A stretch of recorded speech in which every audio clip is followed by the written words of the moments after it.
Breaking royal physicians have reportedly recommended an immediate rest period for King Charles, and inside the palace, that phrase lands like a siren. Not take it easy. Not slow down. Immediate. Rest. Period. The kind of wording that triggers closed-door meetings, sudden schedule edits, and phone calls made in coded language, because when doctors speak that directly to a monarch, it's not just health, it's continuity. And the real question isn't what was said, it's what forced them to say it now. Before we go deeper into what this really means for the royal family, make sure to subscribe so you don't miss a single update. It starts with the kind of shift the public never sees. Because the palace doesn't announce strain, it rearranges around it. A sudden medical recommendation triggers crisis protocol and instant schedule lockdown, and the speed is what makes it feel dangerous. No slow easing into a lighter diary. No gentle explanation. Just edits made quickly enough that staff have to reread the same lines twice to be sure they're real. Because immediate rest isn't a suggestion, it's a boundary. And the palace treats boundaries like alarms. That phrase, immediate rest, signals urgency that staff can't dismiss or spin easily. It doesn't leave room for comfort words, it doesn't leave room for business as usual. It lands like a final instruction, and in this dramatized account, everyone understands the same truth at once. You can't stage manage a medical directive the way you stage manage a speech. You can only respond. And response requires coordination, which is why corridors suddenly feel narrower, phones start buzzing in short bursts, and the inner circle tightens without anyone saying, "We are tightening the circle." Senior aides scramble to control messaging before rumors erupt, because they know the public's imagination is always more dramatic than the truth. The challenge isn't just what to say, it's what not to say. Because what you don't say becomes a blank space the world fills in for you. In this scenario, multiple drafts of phrasing begin to circulate, each one trying to sound calm without sounding evasive. But the more they try to calm the tone, the more obvious the fear beneath it becomes. Fear that the story will slip out of their hands. Fear that the word immediate will become the only word anyone remembers. Charles, in this dramatized telling, is portrayed as resisting duty battling reality. Because a monarch's instinct is to push through, to prove steadiness, to show the country nothing can shake the crown. But the doctor's language doesn't allow pride to lead. It forces the opposite. It forces pause, and for a man trained to represent endurance, being told to stop doesn't feel like rest. It feels like surrender. That's why the emotional stakes rise fast behind the scenes. Not because anyone wants to dramatize it, but because everyone understands what this implies about limits that the institution cannot pretend don't exist. William and Catherine are pulled into emergency coordination, and that detail is what shifts the atmosphere from concern to consequence. In royal life, you don't pull the air into coordination unless you're thinking beyond the next day, beyond the next appearance, beyond the next headline. Their involvement signals contingency planning that goes deeper than public reassurance. In this scenario, it's not about William taking over. It's about the system preparing for gaps, for schedule reshuffles, for the kind of stability that must be built quietly before it's needed loudly. Camilla is framed as protective yet tense, aware of what this implies. Protective because she wants the king shielded from pressure. Tense because she knows the moment health becomes the story, everything becomes political. Every glance is interpreted. Every absence is questioned. Every choice gets framed as conflict. And she understands something brutal. The palace doesn't just manage health, it manages meaning. That means managing fear, managing perception, managing the dangerous question that begins to form the second the word immediate leaves the doctor's mouths. How serious is it? The inner circle moves fast, but the speed creates its own risk. Too many sudden changes can look like panic. Too much silence can look like secrecy. Too much explanation can look like damage control. In this dramatized account, aides try to thread the needle while rumor builds outside the gates. Fed by the simplest truth of all, when the palace shifts quickly, it's because the palace is afraid of being caught unprepared. Then the cliffhanger line starts circulating, and it doesn't come from the press. It comes from the people who heard the tone, who saw the faces, who understood how final the wording sounded. A whispered line moves through the staff like a current. This wasn't optional. 4 words that strip the situation of comfort.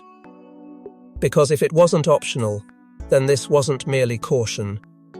It was necessity. And necessity is the one thing the monarchy cannot choreograph. But to understand why the physician's recommendation hit like a thunderclap, you have to see what had been building behind the scenes quiet signs that were ignored until they couldn't be ignored anymore. In public, the monarchy sells steadiness. In private, it monitors every strain. Insiders in this dramatized scenario describe a trail of subtle warning signs that never became headlines, because the palace doesn't announce vulnerability, it manages it. Small adjustments, unexplained changes, shortened appearances, an extra layer of caution in the schedule. It looked like routine. It wasn't. It was the early language of concern, and when that language is ignored too long, it eventually becomes a direct order. It starts as a pattern of minor schedule shifts that begin stacking up in ways staff can't unsee. A reception trimmed here, a late arrival explained away there, a change of venue that seems more convenient. The kind of edits that sound harmless when mentioned once, but feel unsettling when repeated. Insiders claim that each adjustment was presented as normal, even thoughtful, protecting energy, protecting stamina, protecting the rhythm of duty. But the repetition itself is what gives it weight, because repetition turns routine into a signal. Staff are told to treat questions as routine, which only fuels suspicion. In this dramatized account, questions aren't answered with lies, they're answered with soft language, scheduling constraints, operational needs, a minor reshuffle. The palace doesn't need to deny anything loudly if it can dissolve curiosity quietly. But when people are instructed to stay calm, they become hyper-aware of what they're being asked to calm down about. And that's when whispers begin to grow teeth. If it's nothing, why is everyone acting like it's something? Charles, in this story, pushes through appearances to project stability. That is portrayed as both admirable and frightening. Admirable because it shows duty. Frightening because it shows denial. Insiders describe the monarchy's oldest instinct: never let the country see strain. Keep moving, keep smiling, keep the machine running. But the machine is built on a human body, and in this dramatized scenario, the human part starts sending quiet signals the system can't fully mask. Small pauses, a fraction less time, a tighter limit on how long he stays.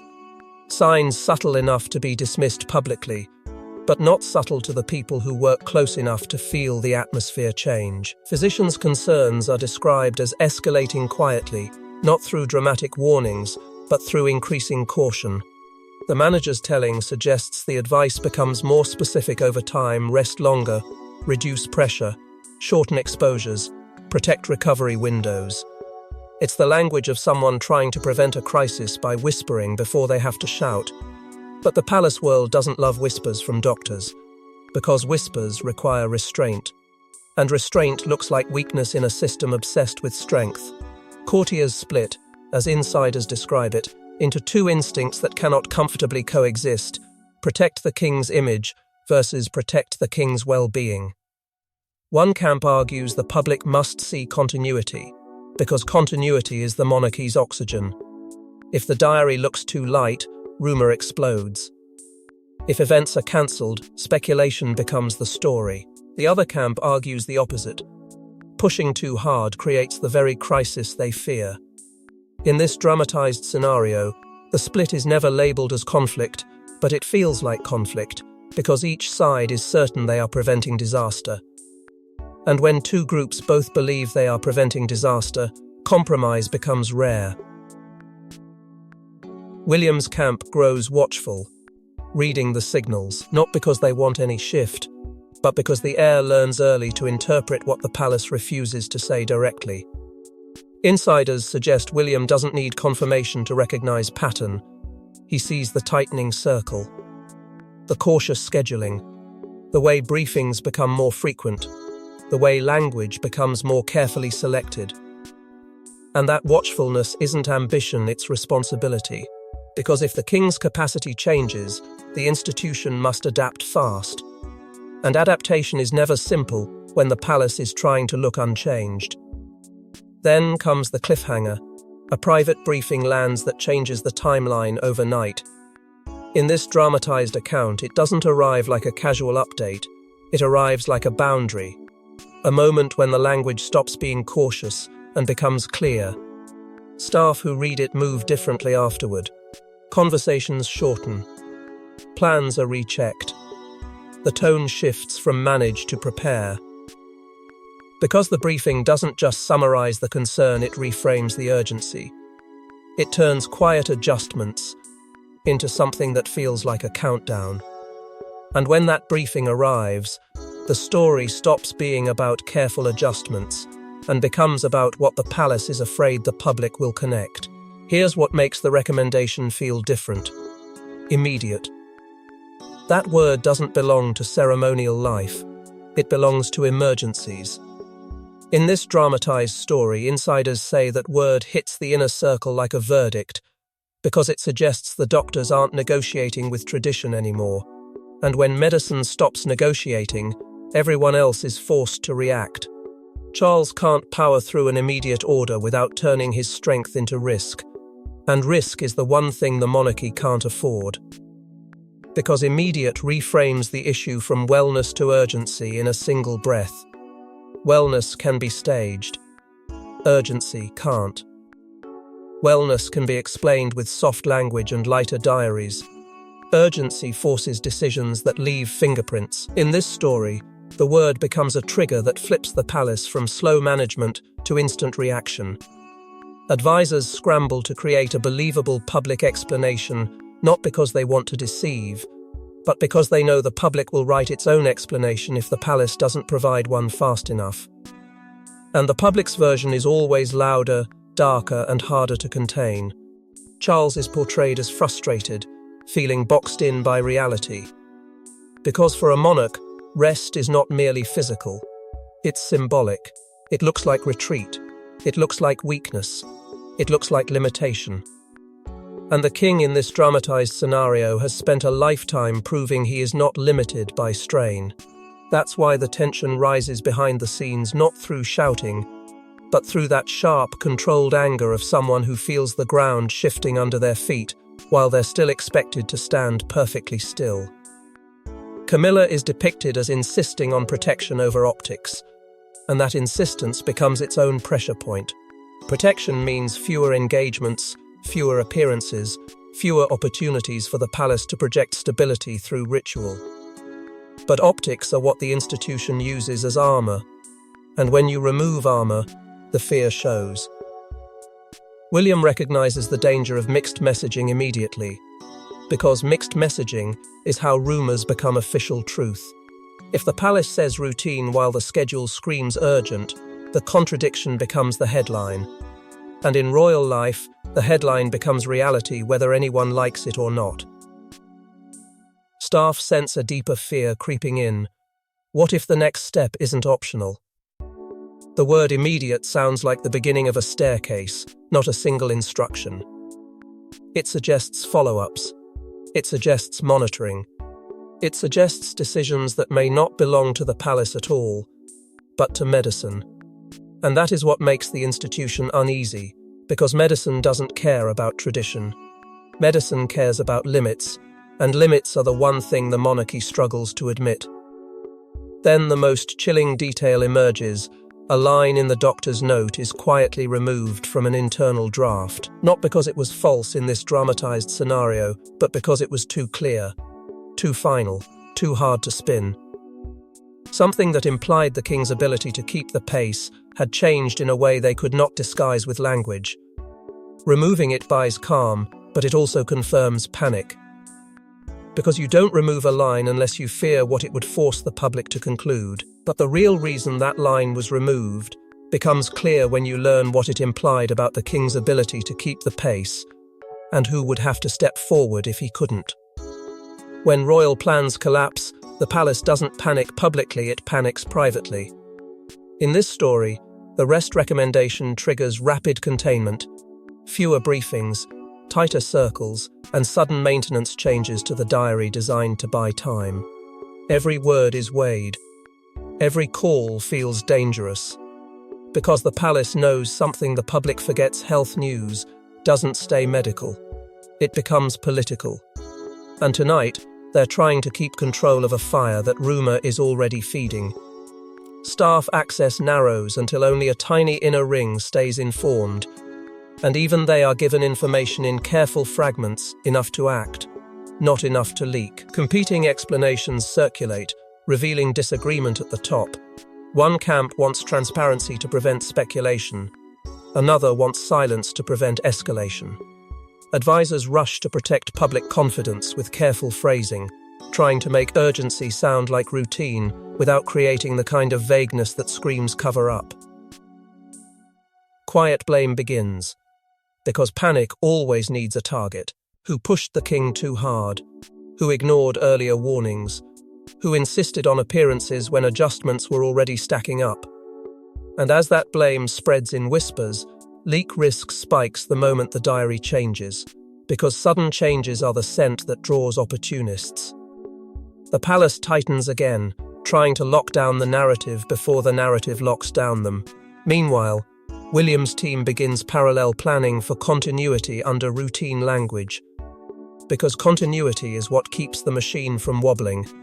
It's not a coup, it's a contingency. But in royal life, contingency looks like power preparing to move. And that's why one private message leaking from the inner circle changes the entire mood. Prepare him. 2 words that can mean 100 things, and none of them are small. And when prepare him is said inside royal life, it never means one thing, it means the palace is anticipating a shift bigger than a rest period. In this dramatized scenario, the most painful part isn't the recommendation, it's what it forces the family to admit. Because health doesn't just slow schedules, it exposes priorities. Suddenly the crown isn't a symbol, it's a responsibility sitting on a human body that can only take so much. Charles is torn between legacy and limitation. Camilla is torn between protecting him and protecting stability. And William is torn between being a son and being next in line to catch what falls. The private family conversation begins carefully, but tension is already in the room like a held breath, not because anyone wants a fight, but because everyone understands the stakes. Charles resists rest as if it's surrender, because surrender is what monarchs are trained never to show. In this story, he speaks like a man who believes the crown is a promise to endure, not a schedule you can cancel.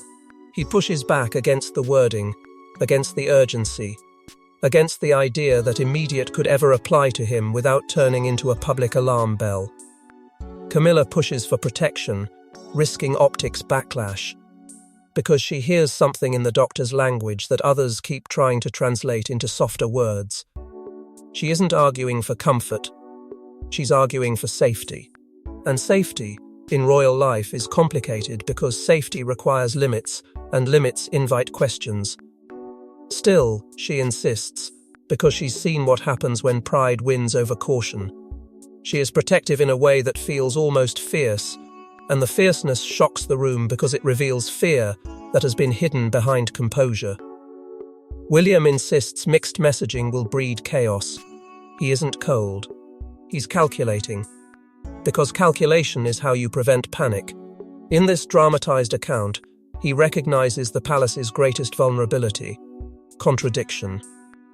If the diary changes suddenly, and the language stays vague, rumors will fill the vacuum. If the palace pretends everything is routine while the world sees urgency, the public will assume the worst. William argues for coherence, not because he wants drama, but because he knows instability becomes political before anyone can stop it. Catherine is framed as the calm anchor, but privately alarmed. Her steadiness doesn't mean she feels safe, it means she refuses to let fear shape the room. She watches the conversation like someone reading a storm line on the horizon, quiet, focused, prepared. Her priority in this moment isn't performance, it's protection. Because the moment the king's health becomes a public question, the children become part of the story whether anyone wants them to be or not. Then, the brutal truth surfaces, the one nobody wants to say. But everybody knows. Continuity must be planned. Not eventually. Now, that's where the conversation turns emotional. Because planning continuity feels too close to planning loss. It feels disloyal to speak it aloud. But it also feels irresponsible not to. The family is trapped between two impossible demands: protect Charles' dignity and protect the institution's stability. In this dramatized scenario, the argument isn't about love, it's about how love survives inside a machine that never stops moving. And then someone says the sentence that stops the room cold, "Not like this." Two words that carry grief and warning at the same time. Not like this means not through panic, not through confusion, not through public spectacle, not through a crisis that forces the family to look divided while they're trying to hold themselves together. In that moment, the family realizes the recommendation isn't just medical, it's existential. And once that sentence is spoken, the palace stops treating this as a pause and starts treating it as a turning point. In this story, William doesn't wait for an announcement to become reality. He starts moving quietly, strategically. Because when the king is told to rest immediately, the heir learns a terrifying lesson. Readiness isn't a future concept, it's a current demand. William doesn't want the crown through crisis, but he also won't allow the institution to drift. And once he begins stepping into the gap, the palace feels it, because power moves long before it speaks. William's team tightens coordination under routine language, the kind that sounds boring on paper, but means everything behind closed doors. Advisors debate how visible William should become, because visibility can calm the public or inflame speculation depending on timing. Catherine's priority becomes protecting their children from fallout, because she knows the world won't treat this as a family moment, it will treat it as a national storyline with consequences. William senses factions trying to shape his next moves early. In this dramatized scenario, even in a health crisis, influence doesn't pause, it sharpens. People begin positioning themselves around what the next weeks could look like, and William recognizes the danger of letting others write his first steps for him. So a private promise is made simple, firm, and quietly defiant. Stability first. Not image first. Not comfort first. Stability. Then the palace tests William's boundaries with procedure and pressure, seeing how far he will bend to keep peace. But William in this story becomes more deliberate with every test, because every test teaches him the same lesson. If he doesn't define the plan, someone else will. And the cliffhanger lands with the kind of inevitability the palace hates most. A decisive meeting is scheduled to lock the plan. A meeting that sounds administrative, but feels like destiny tightening its grip. And once a meeting is scheduled to lock a plan, you're no longer managing health, you're managing succession optics. The most dangerous rooms in royal life are the quiet ones. In this story, the meeting isn't loud, it's loaded. Two futures sit on the table: protect the king's dignity at all costs, or protect the monarchy's stability at all costs. Charles arrives carrying pride and pressure. William arrives calm but immovable. Advisors arrive with competing agendas. And when the final arguments land, the room goes still, not because anyone shouted, but because a line is drawn. Two factions emerge immediately: optics first versus health first. The optics first side speaks like the palace always speaks when it feels cornered: certainty, continuity, reassurance. They warn that the public must see stability immediately, because empty space invites rumors, and rumors turn into panic faster than any statement can stop. The health first side speaks more quietly but more firmly. The doctors use the word immediate for a reason, and ignoring it would turn duty into danger. In this dramatized scenario, the divide isn't just strategic, it's moral. Because one path protects the image, the other protects the person holding the crown. Charles insists he won't be managed like a headline. That line lands with force, because it reveals the emotional truth behind the royal role. He does not want to be reduced to optics, schedules, and public reassurance scripts. He wants dignity. He wants agency. He wants the world to see him as steady, because he is steady, not because staff have edited reality into something polished. But the advisors push back with panic, disguised as professionalism. They argue that the monarchy is bigger than any one individual, and that a public narrative must be maintained even when the private reality is unstable. William, in this story, becomes the quiet pressure in the room. Calm, immovable, measured because he understands the cost of a story that looks edited. He insists credibility dies when people sense they're being managed. He argues that the moment the public feels the palace is hiding the truth, everything becomes harder, every update becomes suspicious, every appearance becomes analysed, every absence becomes a warning. His position isn't cruel, it's strategic survival. Because the monarchy can endure strain, what it cannot endure is a credibility collapse. That's when the meeting shifts from debate to structure. A condition is added that changes how updates will be handled, who speaks, what wording is used, what is confirmed, what is deferred. Not because they want control for its own sake, but because they realize control is the only thing keeping the institution from spiraling. Uneasy compliance replaces true agreement. People nod, but the atmosphere doesn't feel settled. It feels contained. Contained like a storm trapped behind a sealed door. Then the cliffhanger hits.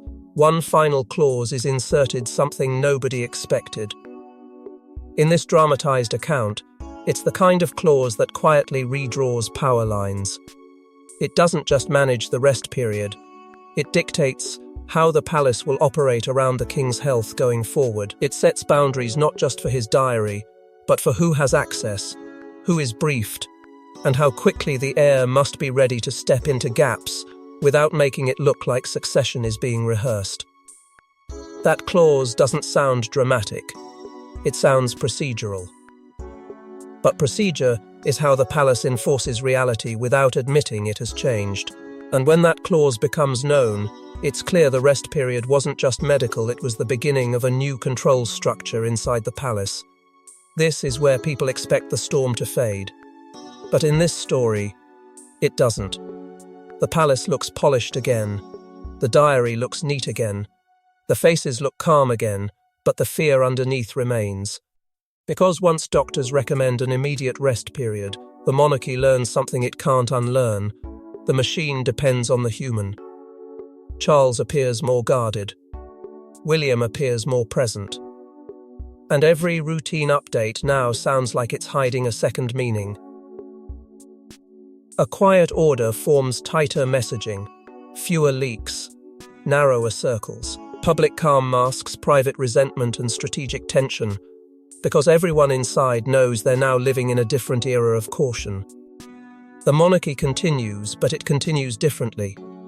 The language becomes sharper, the access becomes smaller, the decisions become more centralized, and the people who once relied on ambiguity to influence outcomes suddenly find themselves fighting for relevance in a system that has decided it can't afford loose ends. William's posture signals a future reign philosophy forming in real time. Stability and boundaries first. Not cruelty. Not coldness. Boundaries. Emotional cost lingers relief mixed with grief and distrust, because even when a plan works, it doesn't erase what forced the plan to exist. The palace watches and waits, because institutions don't forget being challenged, and this moment has challenged the palace itself. Challenged its ability to control narrative, challenged its ability to project invincibility, challenged its habit of smoothing discomfort until it disappears. Then comes the final twist tease in this dramatized account. The recommendation hints something deeper forced the timing. Not just fatigue, not just take a break, something that made immediate unavoidable. And the last whisper is what keeps the fear alive even after the diary looks calm again. The next announcement won't be about rest at all. It will be about what rest was preparing them for. And just when it feels like the palace has contained the damage, one last detail emerges, proof that this wasn't the end of the crisis. It was the beginning. Thanks for watching. Please don't forget to like and subscribe, and we will see you in next one.